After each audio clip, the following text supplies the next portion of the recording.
ถวายความเคารพครูบาอาจารย์นะครับเนอะเจริญพรศรัทธาญาติโยมทุกคนทุกท่าน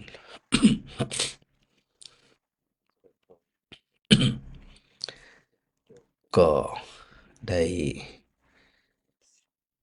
มาปะกันเหมือนเช่นเคยเนาะกับผู้ช่วยศาสตราจารย์ดอกเตอรพระครูศรีปวรบัณฑิตนะในยามค่ำคืนนี้เนาะสถานซึ่งก็ได้มารวมสนทนากับสถาญาติโยมในช่วง20:00ถึง22:00ตึงวันนี้เป็นวันอังคารที่9เดือนธันวาคม2568นะ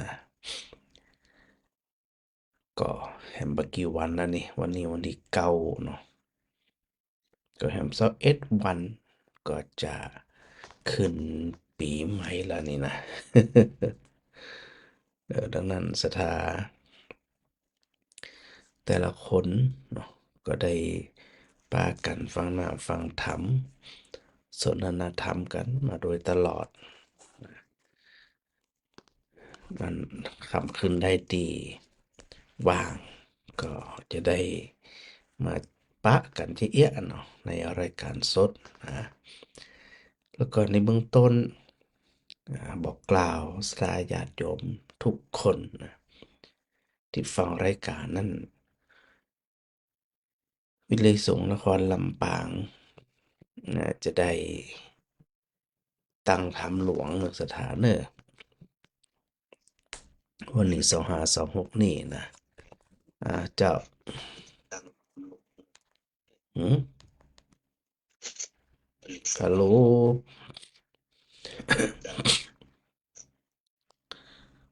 บ่ได้ยินล่ะ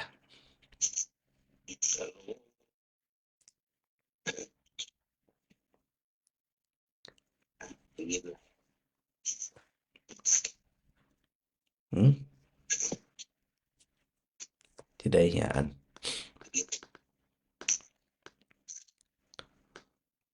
สงสัยเปิดละแล้วก็อันไม่ได้ฟังเนาะวันที่2526นะเดือนนี้ใกล้จะถึงละเนาะศรัทธาได้พากันไปฟังธรรมนะตั้งธรรมหลวงของนจร.วิไลสงฆ์นครลำปางกันได้รวมทำบุญทำกุศลก็ได้ปะกันทุกวันอ่าทั้งวันนะทั้ง2 วันนี่นะเจ้าเจ้าปูเจ้าชัดเจนดีเจ้าชัดเจนใส่แจ๋วดีเนาะอืมทุกคักเหมือนกันยังบะคุบะคักสักอย่างดิคักเหมือนกันยัง โอ้เขาถ่ารู้อันมันราบรื่นเลยนี่เนี่ย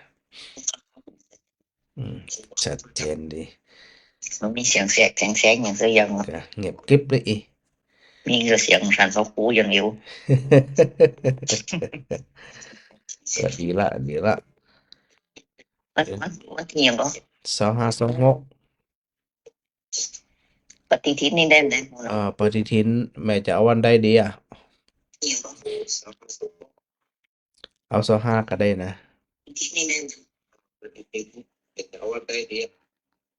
วันที่จะไปพูดนึงก็เจ้าวันที่25เจ้า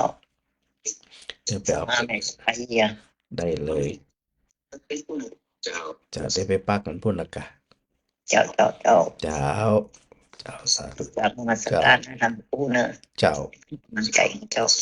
เจ้าหาสถาไหนนะน้อย เจ้าแน่ว่าเบอร์ปูนะ ฮะ อันเปลี่ยนโทรศัพท์ใหม่หน่อยอ่อนกำเข้าใจแม่ก็ได้เบอร์ที่จดไว้ที่สมุดนี่นะสมุดนี่ก็เลยแจ้งไว้นะ มันหายไปจัดเมินอีก sợ เจ้า hao หายไปจากมือไหน cơ bản là nãy nhưng mà đắc sắp đắc ping เอาจากหู ชั่วโมงแรกเป็นรายการสดในกะ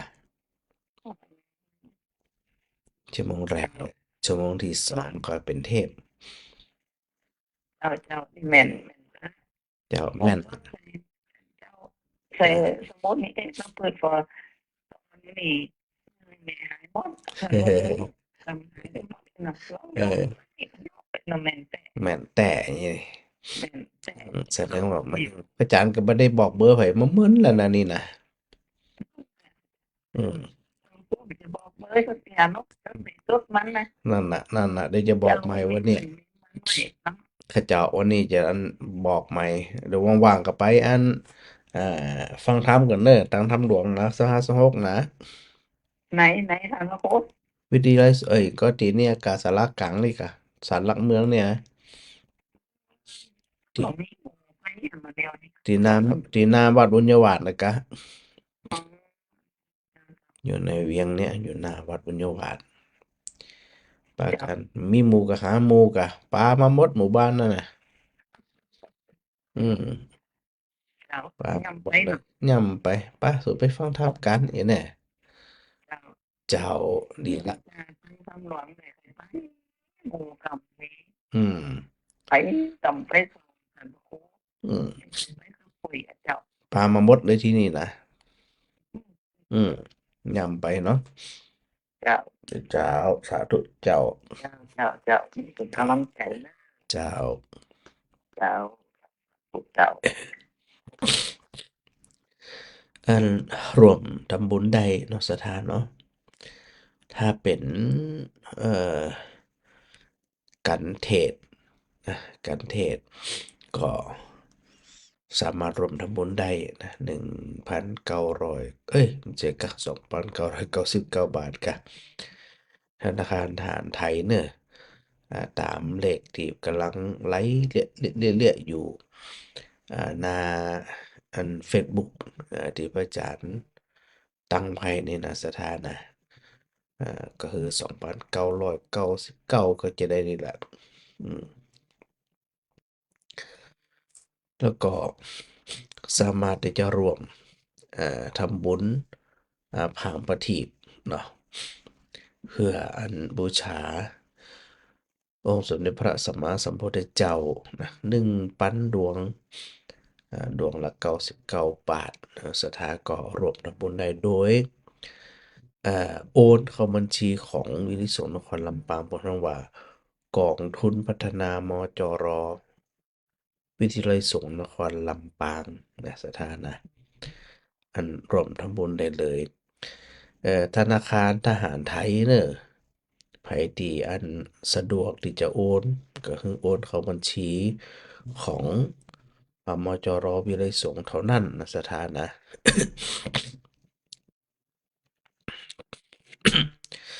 ถ้าโอนแล้ว ถ้าโอนแล้วก็จะไปลืมส่งสลิปให้พระอาจารย์โดยแจ้งโดยอาจจะได้ประกาศอนุโมทนาบุญเนาะสถานเนาะธนาคารทหารไทยนะ328 720 1044 328 720 1044อันก็จะพยายามทยอยอ่าบอกเป็นระยะเนาะสถานเนาะรวมทำบุญจะไปลืมว่าพอโอนแล้วก็ส่งสลิปให้พระอาจารย์โดยหรือว่าจะแจ้งความจำนงมาก่อนก็ได้บอกพระอาจารย์ก่อนว่าพระจะรวมทำบุญอย่างต่อใดนะคือความเหมาะสมเนาะสถานเนาะตามความสะดวกด้วยนะ เจ้า ไว้สาเจ้าโอ้ยโผเนี่ยถูกแก่น ฮะตัวอยากตัวแก้นไปแก้นอย่างกำเตือจะฟังแก้น ไหนล่ะ น้อยเดียวนะกะ5 สายอ่ะเจนนัก อย่างก็จะคือผมรักกันหมดบ้านนี้ผมจะเป็นแม่กำใจหัวอยู่นี่ กระแตกะ อันไหนๆก็ ไปแต่อย่าบอกมันไปจะได้ไปรถจะได้ก็โอ้หมอกตาสีนี่เดิน2 วันนั่นนะกะ ก็นกก็เดินเอาเอง เดินมาก็2 วันถึงปลามาหมดหมู่บ้านนั่นน่ะเนอะ เออ เออ ไปหาไปเวียงนี่แหละ ป้าไปเวียงไปแอวเวียงแปะเอกะป้าเขาไม่แอวเวียงกะอืมปีหนึงจัดแต่เดียวนะเวียสงนี่นะ เนาะ เออได้มาหันหน้าหันตา มันจะล้อคนกับเลยไปเป็นซักจัด เจ้ามาจะรอจะไก่หน่อย อืม ก็มาจัดติเนี่ยกะตีอันนาบอดยก อีกอะ เจ้า2526อืมก็เป็นงานอันประจำปี งานประจำของวิทยสงฆ์นครลำปางทุกปีอยู่แล้วเนาะก็ เนาะ ไปรวมพลังกันในวันนั้นตัวเองนะ เป็นเรื่องหนามาหมดหมู่บ้านเนอะ จะ เออ ถูกมันชื่อแซ่ถูกจีมให้วันนี้ว่าจัดจะมาชดกำเตอร์กับชดแต่ สดแต่ นี่ในตัดจะลอยอะเนาะ เนาะยำไปเนาะ อืม เออ ดีละถ้าสะดวกจะได้ก็อันแจงมาเนอะ เจ้า เจ้าสาธุเจ้า สัตตุ สาธุเจ้าแต่วันนี้เครือคำรอ ครับ อันนี้ไผหลานแหละ โหนี่ยังกดเสียงได้กะ ฮะ อะไร ไอ้หยังฮัลโหล เนี่ยแม่จะเอาอะนะคะพลาสติกเนอะ ได้เลยแม่ อ่าเกิดอะไรก็เจ้า ถ้าผังปกติ99 บาทเจ้า แม่ไปให้ที่สห้านะคะ ได้เลย25ก็สะดวกดีกะฮะเป็น25นี่นะ แม่ไปที่สห้านะแม่จะไปสห้าสหกแม่ไป2 วัน ไป2 วันค่ำเลย 2 วันคำนั่นแหละเหมาหมดอ่ะ เมาเลยกะมาเมาได้จะได้เหรอหมด เหมาไป2 วันเลย เดี๋ยวในพระอาจารย์พิมพ์ก่อนแม่วันนี้เนาะ แม่วันนี้เคลียร์คำรอเจ้า แม่วันนี้เหลือคำหล่อ วันนี้เนาะ เจ้า โอเคเจ้าอัน1 อันเนาะแม่เนาะ99เนาะเจ้า เจ้าแม่จะไปที่สห้าเด้อ ได้เลยแปะไว้ก่อนเนาะเจ้า มันถ่ายด้านน้อยมาสมมติมันถ่ายด้านน้อยนะบอกไอ้เนี่ย มาจะได้พระอาจารย์บอกไปแล้วรถป้ามาหมดหมู่บ้านเลยกัน ได้ยินพระอาจารย์ว่าแล้ว มันยามไปมาถึงหมดนะเสียชื่อเสียยังกับหูอ่ะ กันเนาะเขาจะมีโอกาสฟังแหมสักกี่ปีเนาะ แต่พระอาจารย์แต่แบบโทรมาได้ อันนี้หลานน้อย ได้เดี๋ยวป้าไปด้วยกันป้าหลานน้อยไปด้วยกัน พระอาจารย์ เจ้าป้าหลานน้อยไปด้วยเนอะ เจ้า เจ้า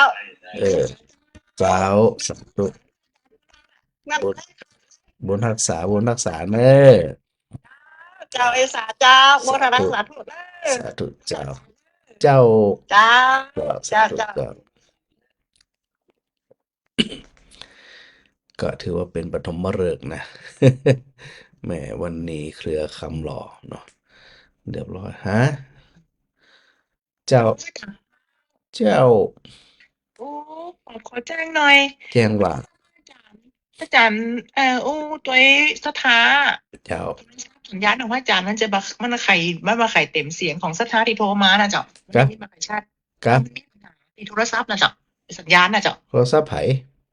ของพระอาจารย์ก็มีสัญญาณของเวลาสถาโทรไปหา โอ้ เราไปการสนทนากับสถา อันนี้ชัดขนาดนะ ชัดอยู่เจ้า ลองถามสถาคนอื่นพอแล้วว่าเวลาพระอาจารย์สนทนากับสถามันจะขาดหาย กะ แล้ว เป็นยังย้อมก็ได้ยินจะมาเต็มเสียงอย่างทุกข้างอะค่ะ เป็นไงเดี๋ยวไป เป็นที่มาตั้งแต่ กะ ตีแล้วละวัน2 วันตีแล้วติดพระอาจารย์ออกอาการตอนแรกเราจะไปโทรบอกเราไม่ได้ลืมไปเลย อืม เป็นแต่พระอาจารย์ไปปั๊บตรงไหนกันติเพื่อนว่าอันไปโทรไปถามน้องนาดตีว่า บอกอันนี้บ่เกี่ยวครับโทรศัพท์เจ้า สัญญาณเป็นอย่างก็ กะ น่าจะดีแล้วนะเดี๋ยวอันไปฟังธรรมตั้งธรรมหลวงไปฟังธรรม2 วันข่าวเนี่ยมันถึงหายคนเดียวมัน อืมอืมจะจะจะปูจาอย่างก็ เออ ทิปน้อยนั้นอ่ะ เดี๋ยวเขาติดเดี๋ยวพระอาจารย์จะประกาศก่อนว่าอันเขาติดไม่มีอย่างพอง เดี๋ยวรออาจารย์ดรมหากิรติก่อน เนาะ เป็นเนี่ย ปีนี้เป็นจะได้เนาะที่คนจันทร์เหมือนนั้นเนาะ เขาติดพระอาจารย์โอ้รับรอง วันนี้เพื่อนในการนี่สุขภาพพระจันทร์ ก็อย่างที่ว่านะกะ เหมือนเดิมนะเหมือนแต่ว่าเปรียบเลยเสียงเหมือนเดิมวันนี้ เจ้า ขึ้นเลย แต่เจ้าแม่อันก็ไม่โดนเอายาเมืองแหม โอ้โหฉันยาอย่างไรเจ้าย าอันนี่คอเจน ฉันมองผู้เหลืองแก้แป้แล้วยาแก้แป้แล้ว แกแป้บ่ได้ฉันจะกลัวมันก้าน กินแต่ดิกระเจียนอย่างเดียวล่ะ อ่ะกวาง ฉันดิกระเจียนอย่างเดียว กลัวมันก้านก็เลยบ่กิน ตัวมันก้านเดี๋ยวมันจะดื้อไปหัวมดอันนี้มันเดี๋ยวนี้แม่จ้ะฉันน้ำอุ่นด้วยเนอะ เจ้า แล้วก็ย้าย อย่าง แม่สอดมาหน่อยนึง มาแม่มนเจ้าสาธุเจ้าแม่มนเจ้า ย้ายไปลูกกัน เจ้าแม่มาไหลฮัลโหลฮัลโหลอ่ะ ฮัลโหลท่านตะครูเจ้า ได้ยินเสียงชัดเจนดีเนาะ เดี๋ยวช่วยบอกพี่อันเบอร์โทรที่จะคนเอินตังไปเฮอกำเจ้าแม่ก็ลืมไปละ นั่นธนาคารทหารไทยเนอะ เจ้า ธนาคารทหารไทยเดี๋ยว เดี๋ยวนะเจ้าหน่อยเดี๋ยวแม่จดก่อน เจ้าจดกำเลย ธนาคารทหารไทย เจ้าสาม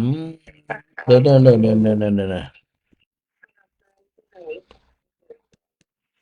ดี๋ยวนะ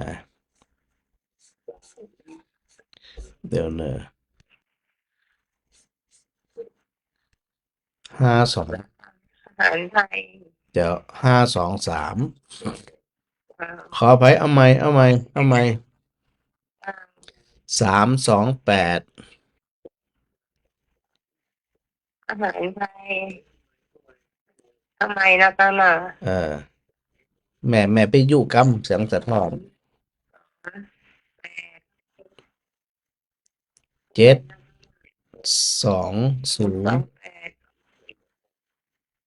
720 เจ้าหน้าเจ้าหน่อย จะ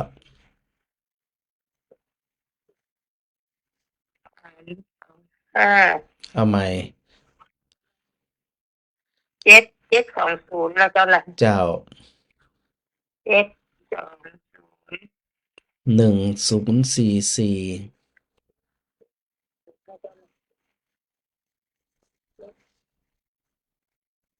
1044 720 044 1044 4 10เนอะ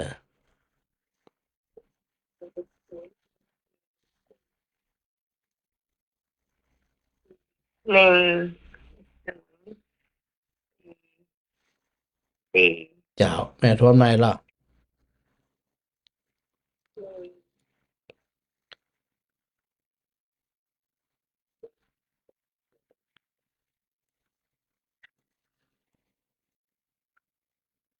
แม่ทวนใหม่ละ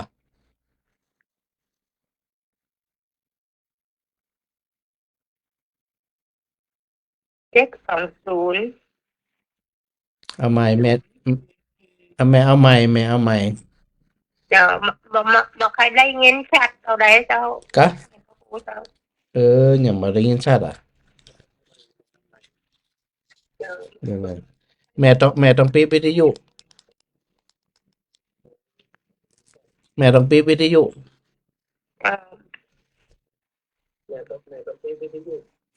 เจ้า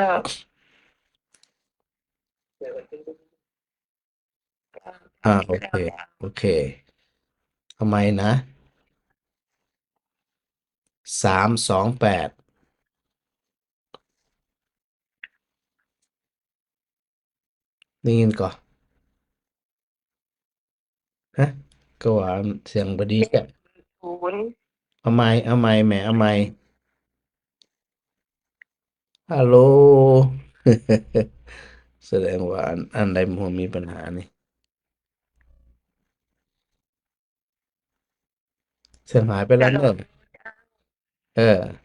328 720 มันจะเริ่มไหมเออ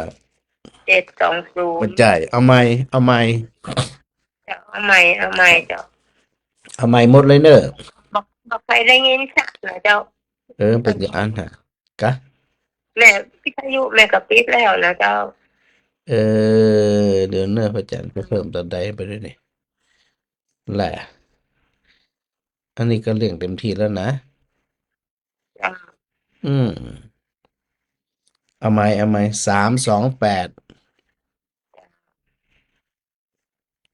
เจ้าละกะเลขหยัง 328 อ่า720ต่อไป 79 720เจ้า720โอเค แล้วก็เนาะ 328 720 1044 1 4 1 บ่ถูกละ เดี๋ยวมันเป็นจั่งใดมันถึงบ่ชัดนี่บ่เข้าใจ เดี๋ยวเนอะเขาจะไปเรียนตอนใดบ่เดี๋ยวนี้ต้องโทรมาใหม่คำละแม่ เราก็โทรมาใหม่เอานะเจ้าเนาะ เออ นะเจ้าแม่ เสียงบ่ได้ยินหรอเป็นเพราะหยังบ่หุ้นเด้ออันอื่นลองอันนั่นมากำลอเสียงวิทยุบ่ชัดก็จะได้บ่แน่ใจฮะแม่นาฏสารดรชัดก็บ่ชัด หายบ้านกรรมเจ้าอาจารย์ จะได้มาถึงหายฮะ อุปสกรรมเดี๋ยวเสียงก็หายไปเลยดับไปเลยเรือสกรรมก็มาแล้วก็ ก็ อย่างโง่ เดี๋ยวพระอาจารย์ลองเปลี่ยนเปลี่ยนไม้ผมก่อนจะลองเปลี่ยนตัวนี้ก่อนHG ชัดกำชัดเหมือนเดิมก็เหมือนฮะฮัลโหล เป็นมันซ้ำพระอาจารย์เป็นตัวอย่างโง่เนี่ย แหละ เสียงพระอาจารย์ไม่ได้ยินจากคนเราอ่ะ กะแต่พระอาจารย์ได้ยินเสียงสถาชัดนะเจ้า เจ้าก็ฟังเจ้าว่าทางนี้ของพระอาจารย์บดีก็ว่าเพราะทักของวันคนโทรไปบดีเนี่ย นั่นแล้วคนอื่นได้ยินก็ไม่ได้ยินมาคนนี้นะ เรา อืม พระอาจารย์ดูนะแต่ไม่ได้โทรหาไปได้ นั่นน่ะหายแซบหายสอยนี่นะ ดีว่าด้านนอกดิทินบ้านก็บ่เย็นเท่าไหร่ อ๋อ เจ้าเป็นปฏิทินแล้วไปอยู่กะมจรอันวันที่25 26นี่ เดี๋ยวต้องพอกันเจ้าก็บอกกันนี่กำลังกับปวดหัวเข่า โอ้ไม่ใช่เฮียปวดต้องบอกว่าเขาปวดไข้ใจปวดเนี่ยพอถึง25 26ห้ามปวดเลยกะคือมันหายเลยนะวันนั้นนะเจ้านั่นน่ะก็ปันทำมันไปกะ เมื่อกี้เราปัญหาเบอร์โทรอันเบอร์เนาะ ก็ว่านั่นน่ะถึงเจนมันถึงบ่ชัดนะ หาไปเลยนะพระอาจารย์เดี๋ยวพระอาจารย์บอกมันก็หาไปเลย เจ้าเดี๋ยวก็เดี๋ยวอันพระอาจารย์ร้องนั่นใหม่ร้องใหม่คณะที่พระอาจารย์นั้นไลฟ์ให้ก็บอกในสถานีจริงๆเสียงพระอาจารย์ชัดมันก็ เจ้า นั่นน่ะคือสถานหลายจดตอนที่พระอาจารย์อู้ก่อนก็แล้วกันเนาะเจ้าสาธุแม่นัด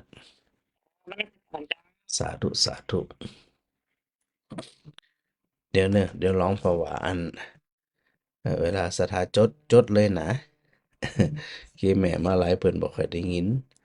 แล้วก็อาจจะมีปัญหาอย่างนั้นโยมก่อนลงมาเพิ่นว่าตะกี้นั่นน่ะเนาะว่าบ่ค่อยได้ยินเสียงสถาตอนนี้จดไปก่อนเลย นะบัญชีของวิสงฆ์นครลำปางเท่านั้นนะสถานนะ เวลาหลวงทำบุญตังทำหลวงจดไว้เนอะอันบัญชีมึงก็บัญชีของธนาคารทหารไทยนะทหารไทย หมายเลขบัญชีเนาะสถานจดเลยเนอะ3287201044นะสำหรับสถานที่มันสแกนประจ่างเดี๋ยววันหลังอาจารย์จะเอาตัวสแกนให้ขึ้นหน้าจอ เปิดสถานมันจะได้สแกนเนาะ บอกคำกำเนิดธนาคารทหารไทยหรือว่า TTB นะ เป็นนั้นกองทุนพัฒนามจรวิไลสงฆ์นครลำปาง หมายเลขบัญชีคือ328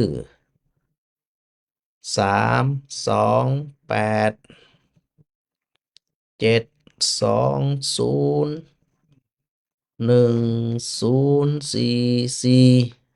นะพระอาจารย์ทับละเจ้าแม่ กราบนมัสการเจ้าท่านพระครู เจ้าได้ยินดีกว่า เสียงพระอาจารย์ได้ยินชัดเจนจะดีนะเจ้าแต่เสียงของญาติโยมที่โทรหาพระครูนะเสียงคล้ายๆได้หายเจ้า แต่อันนี้พระอาจารย์ก็ได้ยินเปิดจัดดังแล้วนะ ที่ออกในสวนวิทยุมันจะขาดได้หายมันยากตั้งแต่คืนมาแน่นเจ้าก ะนั่น มันยากตั้งแต่คืนตีโยมแม่โทรหาพระครูแล้วก็ท่านพระครูหับของสถานคนอื่นน่ะ มันจะเสียงอากาศหาย เป็นอย่างที่อันแต่ว่าพระอาจารย์ได้ยินชัดเลยนะดังขนาดนะ เจ้านะแล้ววันนี้ก็เหมือนกันเนาะแต่วันนี้ก็ยังดีขึ้นมาหน่อย แต่มันก็คล้ายๆได้หายอะเจ้า เนี่ยจะได้มันบ่น่าจะเกี่ยวถ้าสมมติว่า ไม้บดีกับปัจจัยพ่อยังได้ยินเสียงพระอาจารย์เนาะ นั่นแหละของราชาพระครูที่อูกับสถานน่ะเสียงชัดเจนจะดีอะเจ้า นั่นแหละกะ อืม มันเป็นอย่างมันหูอัน เป็นแต่อย่างนั้นได้ก็ตีอันนี้ตีอันลูกโบยอย่างประจัดมันได้ดีหมดน่ะแต่ว่าก ะ มันเนี่ยของท่านพระครูอ่ะจะบดีเลยเจ้า สงสัยมันเคยได้ของใหม่กะอัน แต่พระอาจารย์ได้ยินเสียงเวลาสถาโทรมาชัดขนาดนั้นน่ะ เจ้า จากแปลว่าเวลามันออกไปมันจะได้ถึงมันประชัด เวลาเสียงออกอะเจ้าเสียงออกอันสถานีน่ะออกจากออกมาตีวิทยุนั่นน่ะเจ้ามันขาดแต่หาย อืม อืม พอเหรอ ตอนนี้เสียงของโยมแม่กำลังออกวิทยุแล้วโยมแม่ออกมาโทรนอกไปนี่ก็ได้ยินนะได้ยินเจนก็ดู นั่นแหละกะ เจ้า โอเคลองฟังลองคนอื่นฟังพอเนาะ เจ้าสาธุเจ้า เจ้าแม่อ้อย เสียงชัดเจนดีขนาดเนาะ กะอันเสียงคนอื่นได้ยินดีกว่าเวลาเปิ่นโทรเข้ามา เสียงคนอื่นก็ได้ยิน นั่นแสดงว่าเป็นตีอันวิทยุสถานละที่นี่นะ ฐานเบอร์ธนาคารกับแม่กระจด อันนี้ แสดงว่าอันวิทยุสถานต้องเอาไปจุ่มน้ำสัก3 รอบ แม่นั่นเปิ้นใช้จานนี่น้อยก็ ก็หวานนั่นแหละเป็นอย่างนั้นเดี๋ยวบางทีเนี่ยไอ้ตัวสัญญาณหมูเนี่ยมันต้องทำใจ มันต้องดีผ่องมาดีผ่องในนั่นนะกะ ชัดเจนนี่สไตล์พังบ่ แหละ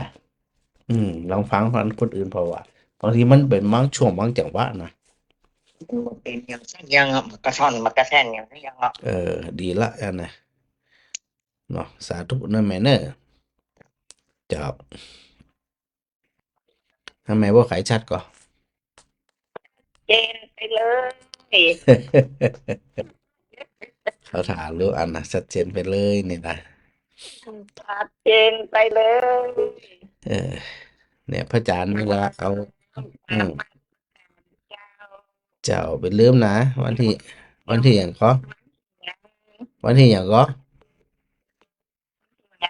มาตั้งโห นั่นน่ะวันคำนะ2 วันคำนะ โอ้2 วันเลยกะ ไปปะกันบนกัน2 วันค วันเดียวก็จังโห ำ ได้เดี๋ยวพระอาจารย์จะไปอยู่2 วันนะผมไปจะจำไว้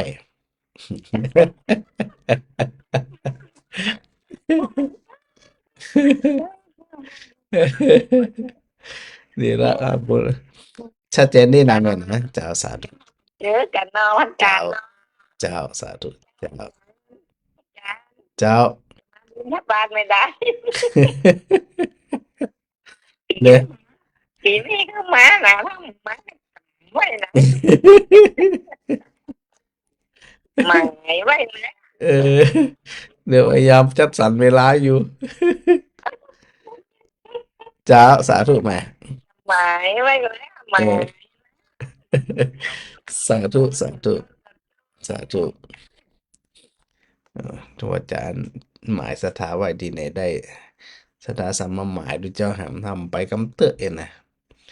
มันจะไปได้กุฏิได้จะได้เนาะสถานเนาะ มันหลายลำเนาะ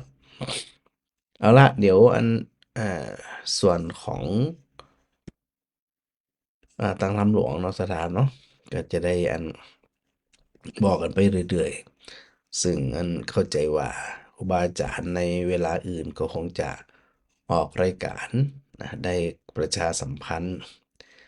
เรื่องสถานเนาะได้ยินได้ฟังโดยตลอดนะก็ถือโอกาสตรงเนี้ยนะเรื่องสถาเป็นได้ฮู้ได้เข้าใจว่าปีนี้การตั้งทำหลวงนั่นมาจัดที่อ่าศาลหลักเมืองนี่หรือว่าหลวงปู่องค์ดำเนาะสถานเนาะหรือเอาง่ายๆก็คือณวัดบุญยวาทดีกันแล้วกันนะสถาเพิ่นจะได้ไปบอกไก่เนาะไปบอกไก่แล้วก็สะดวกสบาย จะไปจะปิกที่ไหนดังใดก็มันก็ง่ายน้อยหนึ่งนะง่ายกว่าที่สถาไปเปิ้นนะไปที่อันอ่าวิไลสงฆ์นครลำปางซึ่งมันไกลไกลเนาะสถานเนาะถือโอกาสนำสถา ได้อูเรื่องขององค์ประกอบ11ประการแต่คืนพระครูได้อูเรื่องของนายโคบาลหรือว่าคนเลี้ยงโคที่บ่ฉลาด คนเลี้ยงโคที่บ่ประสบความสำเร็จเนี่ยมีองค์ประกอบอยู่11องค์ประกอบนะพระอาจารย์จะได้อันย้ำแห่งกำหนึ่งเนาะถ้าคนเลี้ยงโคนั่นเนี่ยประกอบด้วยองค์ประกอบ1บ่ฮู้จักรูป2บ่ฉลาดในลักษณะ3บ่กำจัดไข่ขาง4บ่ปกปิดแผล5บ่สุมไฟ6บ่ฮู้ท่าน้ำ7บ่ฮู้ธรรมที่ดื่มแล้ว8บ่ฮู้หนทาง9บ่ฉลาดในโคจร10อันก็รีดนมงัวเนี่ยโดยบ่เหลือแล้วก็11บ่อันบูชาเพิ่นเฮาว่าบ่บูชาโคปู่โคป่อพันธุ์นะอ่าที่ควรบูชา แล้วพระพุทธเจ้าก็ตรัสถึงว่าพระพุทธเจ้าก็ดีศรัทธาก็ดีชาวพุทธเฮาเนี่ยนะจะเป็นชาวพุทธที่ดีได้ประสบความสำเร็จในการฟังธรรมประสบความสำเร็จในการน้อมนำมาปฏิบัติและผลได้ผลหรือว่าได้อานิสงส์ของการฟังธรรมนั้นจะเกิดขึ้นมาได้เลย ถ้าพระพุทธบริษัทก็คือพระเจ้ากับศรัทธาเนี่ยนะถ้าประกอบด้วยองค์11องค์ประการนี้ก็ถือว่าเป็นผู้ที่อันบ่ประสบความสำเร็จในการประพฤติปฏิบัติธรรมเลย ข้อที่1 ผู้ประพฤติปฏิบัติธรรมเวลาพระพุทธเจ้าทรงตรัสก็คือภิกษุนะย่อมบ่รู้จักรูปอย่างชัดเจนว่ารูปนั้นเป็นจะใดตามความเป็นจริงซึ่งคำว่าบ่รู้จักรูปในที่นี้เนี่ยพระพุทธเจ้า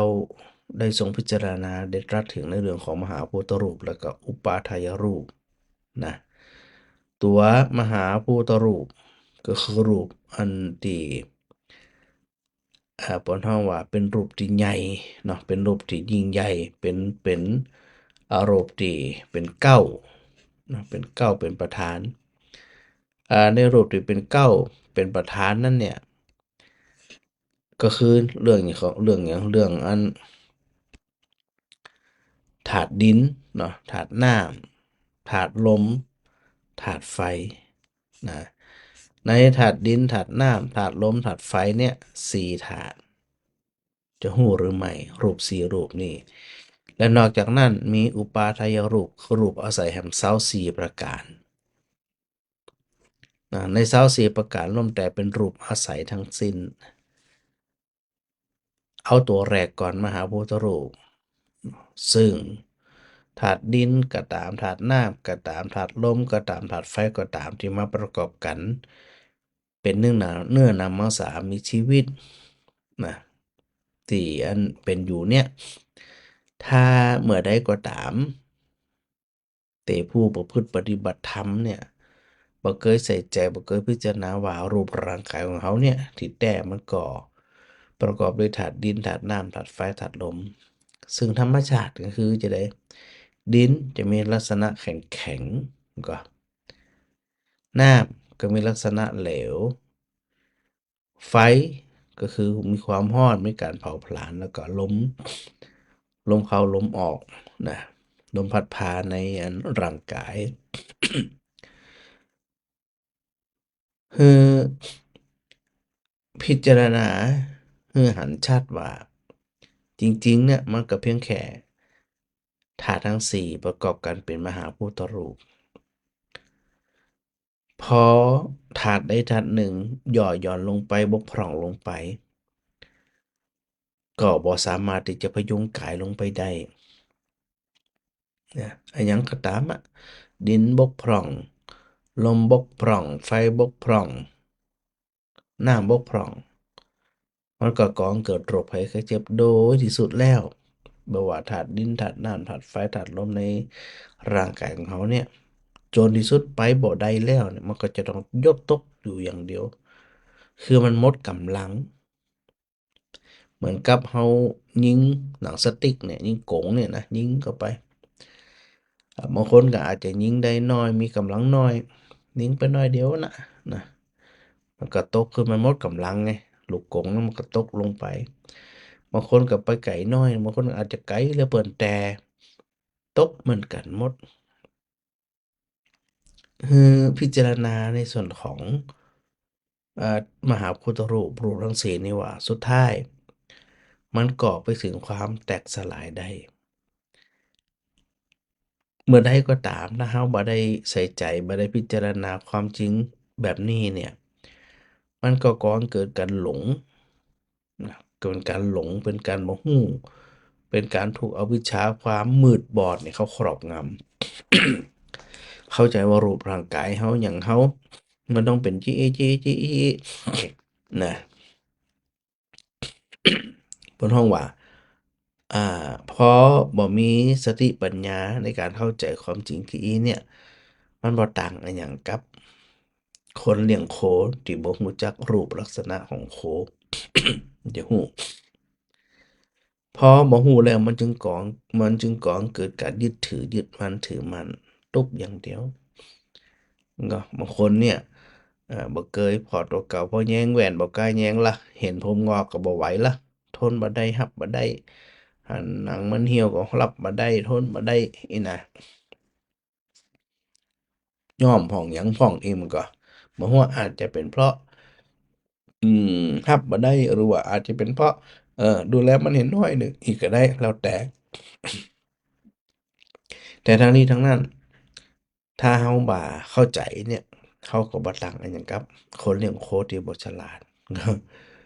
แล้วนอกจากนั้นยังมีอุปาทายรูปที่เข้ามาอาศัยแห่ง24ประการ24ประการมีหยังพ้องเพิ่นฮ้องว่าจักขุประสาทประสาทสัมผัสคือตาโสตประสาทฆานะประสาทชิวหาประสาทกายประสาทก็คือหยังตา หู หูจมูกลิ้นกายใจที่เป็นประสาทประสาทตาประสาทหูประสาทอันดมกลิ่นประสาทลิ้มรสแล้วก็ประสาทสัมผัสอันนี้เป็นรูปนะสถานนะเป็นรูป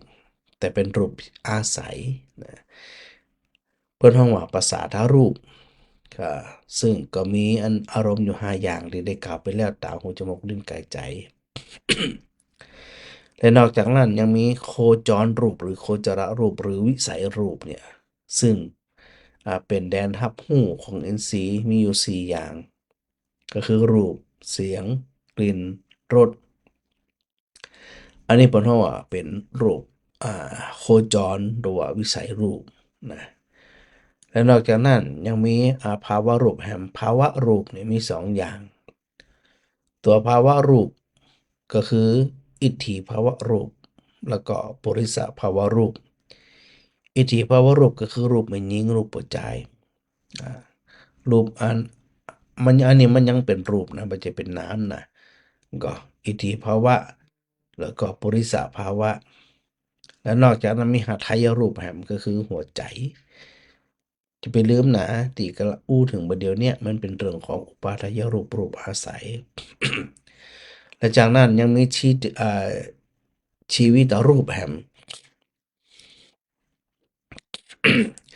ชีวิตรูปเนี่ยเป็นห้องของความเป็นใหญ่นะความเป็นใหญ่แห่งอินทรีย์แห่งชีวิตก็คืออย่างเป็นหมายเอาอายุความเปลี่ยนไปของร่างกายการดำรงอยู่สืบเนื่องกันหรือว่าความหล่อเลี้ยงชีวิตอันนี้เป็นห้องว่าชีวิตอินทรีย์และนอกจากนั้นยังมีอาหารรูปแหมก็คือกวะลิงกะกวะลิงการอาหารอาหารคือกำเขาอันนี้ก็เป็นรูป นะรูปที่เข้ามาอาศัย และนอกจากนั้นยังมีปริเฉทรูปรูปที่กำหนดเทสะรูปที่คอยทำหน้าที่กันบ่คือรูปอื่นๆภายในปะปนกันคือส่วนไผส่วนมันอ่ะ เนี่ยส่วนไผส่วนมันก็คืออากาศธาตุหรืออากาศรูปนะสภาวะคือช่องว่างอันนี้เปิดก็ถือว่าเป็นรูปอาศัยและนอกจากนั้นยังมีวิญญาณรูปรูปก็คือการเคลื่อนไหวหูความหมายอารมณ์ที่คอยกำกับการเคลื่อนไหวมี2อย่าง ก็คือกายวิญญัตแล้วก็วจีวิญญัตกายวิญญัตก็คือความเคลื่อนไหวหูความหมายด้วยกายวจีวิญญัตความเคลื่อนไหวที่หูด้วยวาจานะ และนอกจากนั้นยังมีวิการรูปคืออาการที่ดัดแปลงเนี่ยคือแปลกพิเศษรูปที่เป็นไปในอาการต่างๆอันนี้มีอยู่3อย่างสถานบ่ต้องไปอันปวดหัวเดี๋ยวนะ ก็ให้ฟังไปอย่างไปนะละหูตาความเบานะความรวดเร็วคล่องแคล่วความเฉื่องช้าความบ่นักของรูปอันนี้เป็นหัวละหูตา และนอกจากนั้นยังมีมุทุตาความอ่อนสลวยความอ่อนความบ่แข็งกระด้างเช่นการก้มการเงยการเอี้ยวตัวความอ่อนไหวของร่างกายเงี้ยบนห้องว่าละมุทุตาและนอกจากนั้นยังมีกัมมัญญตาแหมก็คือความควรแก่การงานคือใจการได้เช่นใจเดินใจยืนใจนั่งใจนอนใจกินนี่นะ แล้วก็ยังมีลักษณะรูปคือลักษณะหรืออาการที่เป็นเครื่องกำหนดรูปคือการเปลี่ยนแปลงไปตามลักษณะคืออาการมีอยู่4อย่างอันที่1ก็คืออุปัจจยะความก่อตัวหรือว่าเติบโตขึ้นความเจริญขึ้นนะสันตติอันนี้เราจะได้ยินมันการสืบต่อความสืบต่อความเกิดดับสืบต่อหนึ่งกันไป แล้วก็จากนั้นจะมีชาราตาแหมก็คือความทรุดโทรมเช่นผมงอกหนังเหี่ยวกำลังหดหายไปต่างๆเหล่าเนี้นะแล้วก็สุดท้ายก็คืออนิจจตาความแปรปรวนแตกสลาย อุปาทายรูปถึง24ประการเนี่ยเป็นรูปที่เข้าไปอาศัยมหาภูตรูปนะที่บนบอกว่าบ่ฉลาดนายโคบานหรือว่าคนเลี้ยงโคที่บ่ฉลาดเพราะอย่างเพราะมันบ่ฮู้เรื่องพอมันบ่ฮู้เรื่องอันหยังที่เกิดขึ้นสะท้าว่ามันก็หลงกะ มันบ่หลงมันบ่ฮู้ว่าความเป็นจริงเนี่ยที่ตัวเองอยู่เนี่ย อาศัยอยู่ทุกวันเนี่ยมันมีรูปปรากฏถึงอันอุปาทายรูปสี่ถึงมหาพุทธรูปสี่แล้วก็อุปาทายรูป24มันมีอยู่ แต่เนี่ยจะไหนเขาจะเข้าไปพิจารณารูปร่างกายเรานี่โดยเฉพาะสองโลกสุดท้ายมันก็ชราตากับเนี่ยกับอนิจจตา มันมีแต่เสื่อมลงมันจะมีเจริญขึ้น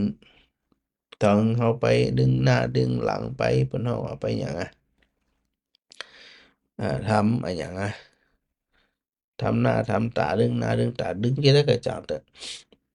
แต่พอมันหมดแรงอย่างที่ว่าเนี่ยก็คือยิงโกงไปเนี่ยนะโกงมันหมดแรงแล้วมันจะตกลงสถานเดียว ชีวิตเขาเช่นเดียวกันนี่เพิ่นจึงฮ้องว่า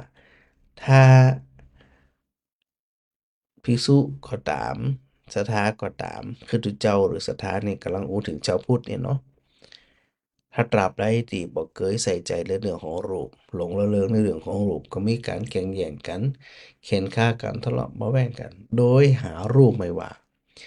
สิ่งที่แข่งแย่งกันนั่นเนี่ยสุดท้ายมันก็ไปสู่ความสูญสลาย ถ้าบ่ได้พิจารณาเห็นที่อีเนี่ย ความที่เข้าไปยึดตัวยึดตนที่ฮ้องว่าเป็นเรื่องของอุปทานยึดในขันธ์ทั้ง5โดยเฉพาะตัวรูปเรากำลังมองที่ตัวรูปก่อนเนี่ยจะได้เราไปมองหันที่ว่ารูปร่างกายของเราเนี่ยโรคภัยไข้เจ็บมันคอยเบียดเบียนอยู่เสมออยู่แล้วบ่โรคหนึ่งก็โรคหนึ่งต่อฮึงบ่มีโรคภัยไข้เจ็บหยังสักอย่าง สุดท้ายมันก็บ่สามารถที่จะทรงตัวไว้ได้ ไผคือจังเด้อนักศรัทธาเนาะถ้าเข้าใจเอ่อความจริงหรือว่าเข้าใจรูปตามที่มันเป็นอยู่บ่ได้เสแสร้งบ่ได้ดัดแปลงว่าเราจะต้องคิดจิอิจิแต่ฮึใจสติปัญญาสติสัมปชัญญะปัญญาเข้าใจสิ่งที่มันมีอยู่เป็นอยู่นั่นๆเนี่ยตามที่มันเป็นอยู่มีอยู่นั่นถ้าบ่จะอันตายสถานเดียว ตายคืออันเฮาเนี่ยที่ถูกสมมุติว่าเป็นเฮาเป็นเขาเนี่ยจะหาความสุขบ่ได้เลย เพราะบ่ได้เห็นความจริงอะเดินสวนทางวายทวนน้ำเหนื่อยเปล่าเหนื่อยเปล่ามากเลยที่ได้บอกสถานอยู่เสมอว่าส่วนมากเนี่ยเฮาปุถุชนทั้งหลายชอบเดินทางอ้อมนะหรือบางคนบ่ชอบเดินแต่ชอบแวะสวนดอกไม้ชอบชม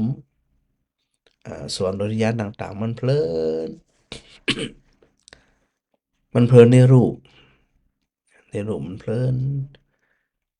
โดยหารู้ไม่ว่า ตัวเองกำลังเดินทางไปสู่หยังไปสู่ความหลุดพ้นอันนี้เป็นวิถีของชาวพุทธโดยตรง แต่ถ้ามาแวะหันแวะซ้ายแวะขวาติดใจหันติดใจนี่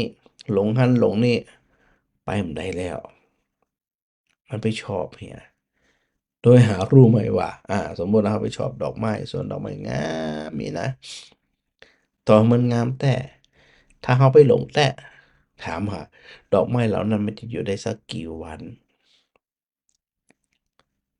มันจะงามได้สักกี่วันสุดท้ายมันก็เหี่ยวเฉาร่วงโรยเน่าเหม็นย่อยสลายไปในที่สุด มันแค่นั้นแท้ๆนะสถานะพุทธเจ้าเวลาแสดงธรรมให้เฮาทั้งหลายเนี่ยใจสติปัญญาเข้าใจโดยถ่องแท้ โดยตรงๆ โดยชัดๆบ่ใช่ว่าอันเอ่อถูกหยังถูกมันสิ่งที่บ่ใช่บ่ถูกต้องเนี่ยไปขัดขวางเหียเพราะมันบ่ฮู้มันบ่หันน่ะไปขัดขวางพอไปขัดขวางแล้วไปขวางกั้นเหียแล้วมันก็ไปต่อบ่ได้ดังนั้นเนี่ยสุดท้ายจะไปลืมว่าหลายสิ่งหลายอย่างที่มันจะไปต่อบ่ได้แล้วเนี่ยคือเฮาทั้งหลายเนี่ย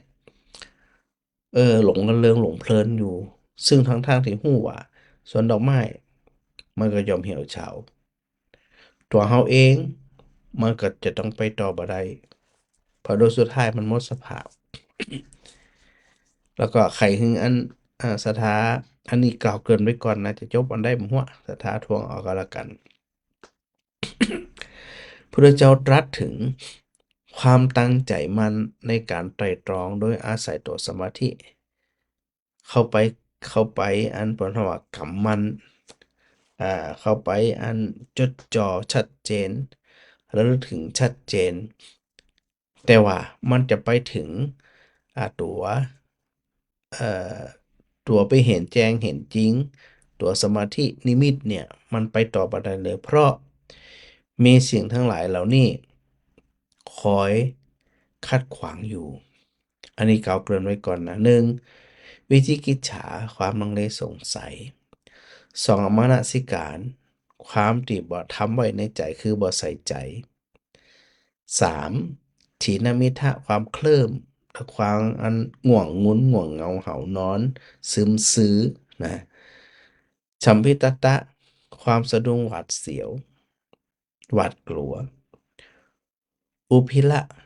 ความตื่นเต้น ทุนทุละความขนองหยาบกล้า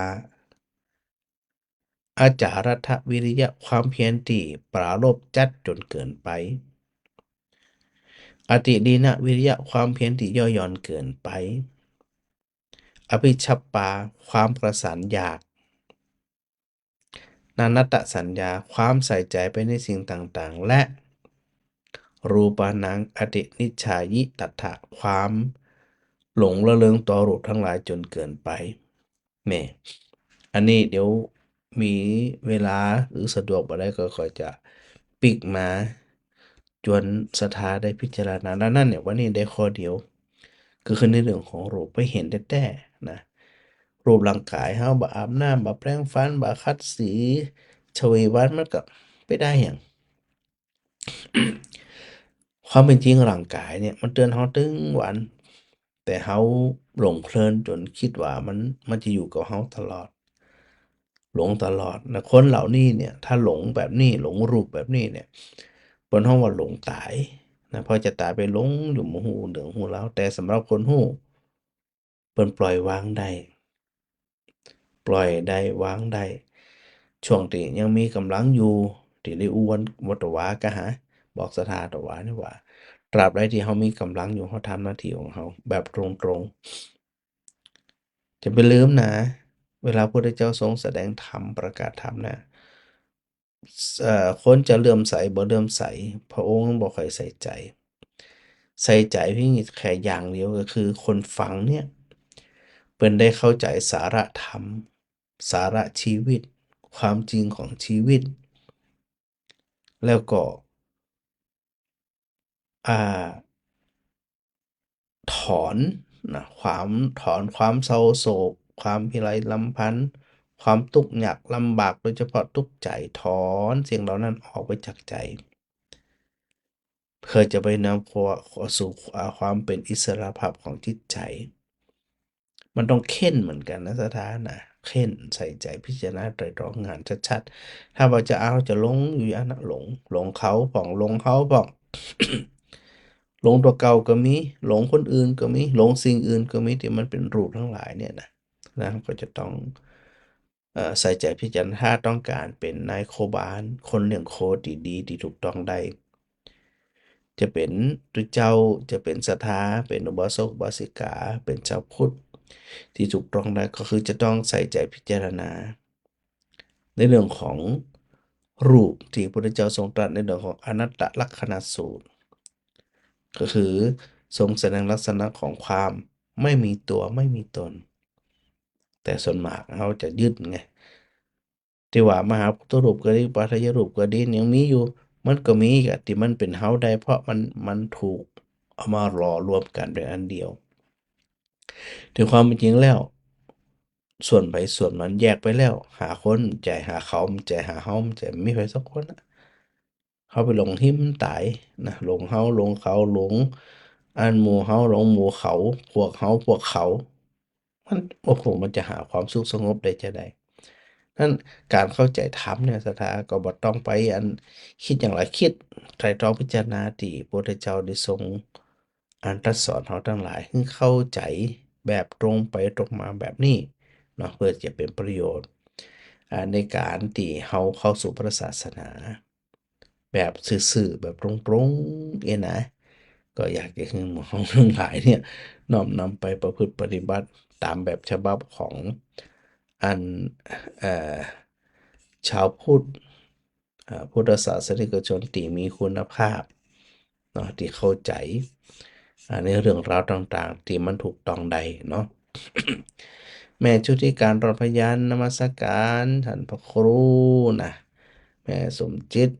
25บานฟ่อนไป1 คันรถเจ้านะดีมากเลยเดี๋ยวไปปะกันที่ศาลหลักเมืองเนอนาวัดบุญญาวาสนี่นะ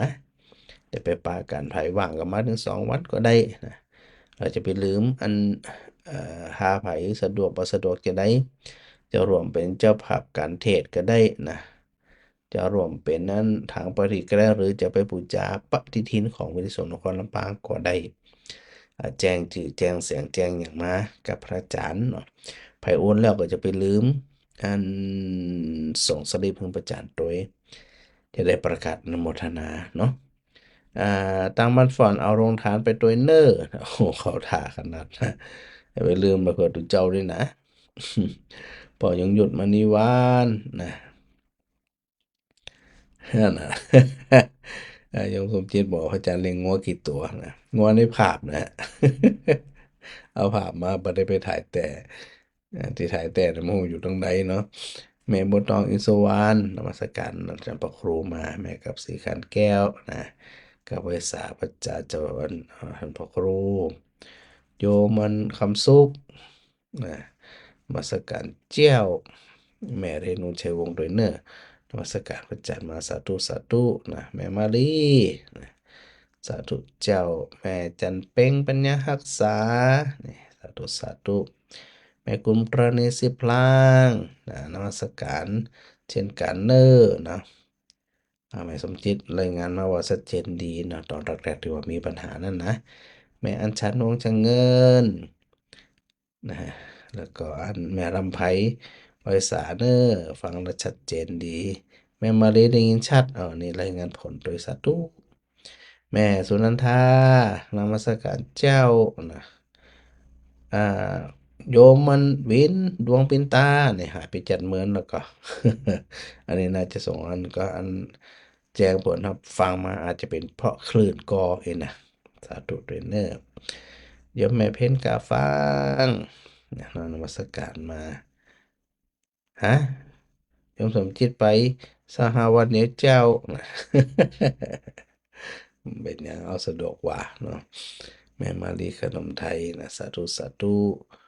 แล้วก็26ไปนี่ไปโรงเรียนลูกเนนเข้ากำเจ้าที่วัดตาหวาอ๋อเป็นอย่างแล้วก็โยมแม่ดากันดาทาแก้วสาธุด้วยเนอะแล้วก็แม่พิสมัยศรีเสพทำรงนี่อ่านเจียอ่านเสียงไปเร็วนะ2526แต่จะรวมเป็นเจ้าภาพส่วนใดส่วนหนึ่งก็ได้แจ้งมาได้ตามอัธยาศัยเลยเนอะบุญกรรมบุญจูบุญรักษากูครูกูคนเนาะได้ใส่ใจพิจารณาในรูปนะเขาจะเป็นชาวพุทธที่ดีที่ฉลาดหรือว่าเป็นชาวพุทธที่บ่ฮู้เรื่องฮู้ราวประดุจดังในโคบาลที่บ่ฮู้เรื่องฮู้ราวโดยเฉพาะตัวแรกเขามีถึง11ประการ วันเนี้ยได้อูแขกตัวเดียวก็คือในเรื่องของรูป ก็บุญคำบุญจุกูคูกูคนแล้วก็กราบไหว้สาครูบาอาจารย์ทุกรูปด้วยนะครับมาขออนุญาตกราบลาครับผม